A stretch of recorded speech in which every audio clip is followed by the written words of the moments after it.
Those things don't go together. Will and power doesn't affect that which is necessary or impossible. Allah's will and power affects that which is in the realm of possibility, which is not Allah subhanahu wa ta'ala or His qualities, but is the created, physical, created world. Right? So that's why we got to know the signs right here. So I'm not trying to go too far ahead. I'm just giving a glimpse. But we're going to go in this more detail if people keep continuing to come to these classes, inshallah. We're going to go into more detail about all this stuff. It's going to become even more clear. This is just if people don't already know, some brothers here, or maybe most brothers here already know what I'm talking about. But this is just a glimpse at it. Later on, inshallah, we're going to totally unearth it and totally bring this treasure out and look at every single piece of gold in it, inshallah. This is just a piece of it right now. Just a glimpse. You know what I'm saying? So this is the second one. The first was legal judgment, al-hukm al-shari. The second one on page 1, back to rational judgments, the thing we printed out here. Number 2, the intellectual or rational judgment, al-hukm al-aqli. Its judges the intellect. Its judgments are necessary, wajib, impossible, mustahil, and possible, jaiz. Its judgments are established by reasoning of the intellect. Number 3, the judgment of the norm, hukm al-'ada. Its judges are the people who are witness to the norm. Its judgment is 1. The affirmation of a connection between two things, whether through existence or absence, by observation of the same result repeatedly. Its judgments are established through repetition. That means to say, an example, we're going to give a bunch of examples of the hukm al-aqli, but the hukm al-'ada we didn't get into the examples of. Inshallah, I'll give some examples of that, inshallah, because it's beautiful to know that too, because it clarifies a lot of things and makes things clear. It says here, furthermore, it should be known that all the preceding forms of judgment fall into 2 categories. Daruri, also known as badihi, which basically means common sense, obvious, self-evident, something which is recognized without any calculation or contemplation, basically a no-brainer. That is badihi or daruri. Right? So that's one category. Remember that. This is homework, y'all. Inshallah, I ain't getting no homework yet. Tonight is homework night. This is the first night, I'm saying. Remember I said I was talking about the meat, man. I kept getting everybody ready for that meat. You know what I'm saying? This is that first rib dinner right now. So don't nobody fall asleep. Don't get the itis. This is time that these ribs you gotta stay away from these ribs and eat these ribs right, inshallah, and digest these terms right here. Because these terms might come in handy one day. They might really come in handy. Bismillah. Inshallah, I just get into this part right here, and then we break for the salat.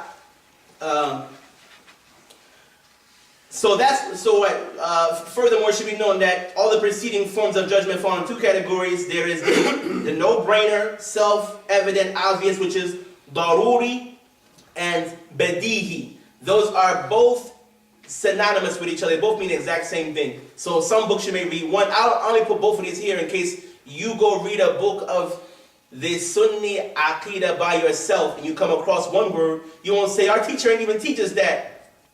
You know what I'm saying? No one will feel like they were unprepared, or no, you know, the teacher taught you both words now. Daruri and badihi mean the same thing. No-brainer, self-evident. Then the second category is nadari. Nadari is the opposite of the first. It is speculative or contemplative. Something which requires thought and contemplation and quote-unquote brain work to be recognized. Right? So now, for instance, let's go back. Let's go back to the first page real quick. All right. Hukm al-'ada, judgment of the norm. Number 3 at the bottom of the page. Number 3, the judgment of the norm. Hukm al-'ada. Its judges are the people who are witness to the norm. Its judgment is 1, the affirmation of a connection between 2 things, whether through existence or absence, by observation of the same result repeatedly. Its judgments are established through repetition. And check it out. Hukm al-'ada is what we see in the world every day. Right? Fire touches wood. The judgment of the norm is that the wood would burn. That's the judgment of the norm. Because why? Because repeatedly, time and time again, we see that that's what happens when fire touches with wood. It burns it. Right? So that's a hukm al-'ada. Fire may touch a flammable object and not burn it. After we see it doesn't burn it time and time and time again, it's tested, it's been, tests and experiments have been done, and it doesn't burn this thing, we get to understand and know that the hukm al-'ada of fire with this thing is for it not to burn. But that is the hukm al-'ada, that's the judgment of the norm. So that some of it, now, there is no logical reason why fire would burn something as opposed to water burning it. There's no real reason, there's no logical reason for that. Except for the fact that Allah Ta'ala has chosen to create this reaction when these two things come together. That's all it is. Otherwise, Allah could burn somebody with sand if He wanted to. The same way that Sahaba, when they walked on water, Prophet Ibrahim got thrown into the fire, didn't burn him, actually it was cool. So we know that in these things, the norm is one thing, but those things do not create an outcome. Fire does not create a burn. It does not create heat. People even may say that if fire creates heat, that this fire is going to create. No. Allah creates heat when fire is applied or where fire is. But fire itself doesn't have any effect. It's a servant, a slave of Allah.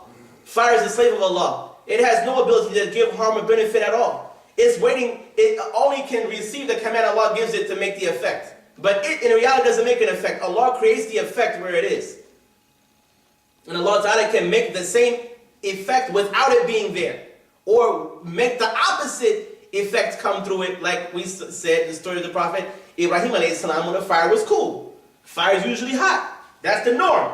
So then, there are some norms which are badihi. They are daruri, meaning that a person automatically usually knows that outcome.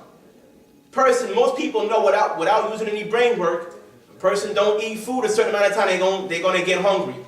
They continue not to eat food, they're going to starve.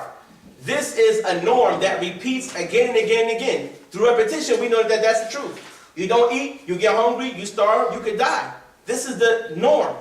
You know what I'm saying? This is what we all know. A person doesn't have to think deeply about that. But now, how would a person, for instance, know that,